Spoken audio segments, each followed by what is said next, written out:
Welcome to Chillin' 101. We hope this video helps. You start by collecting the facts.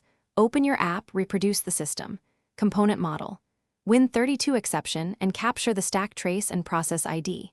Next, verify the NET runtime and the app target framework. Mismatches often cause native interop failures. Open an elevated command prompt and note which service or DLL call triggers the error. Once done, pause and ensure you have admin rights and a backed-up configuration. This prevents accidental service misconfiguration while you proceed to focused diagnostics. You now dig into native interop and environment issues. Attach Process Monitor to capture file, registry, and access denied events while reproducing the exception. This shows missing DLLs or permission failures. Then, inspect your p-invoke method signatures.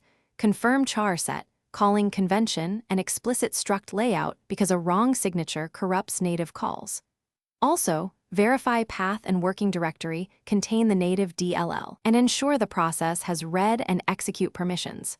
Make corrections, rebuild, and retest. You finish by rebuilding and deploying with consistent platform targets. Choose x86 if native DLLs are 32-bit or x64 for 64-bit. Replace or repair mismatched native DLLs, then set proper ACLs so the process can load them. After restarting, run tests under the intended user account and monitor for recurrence.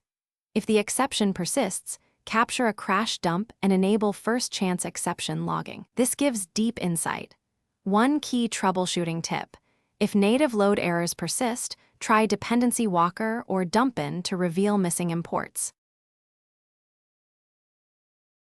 Thanks for watching. Consider subscribing if we helped you.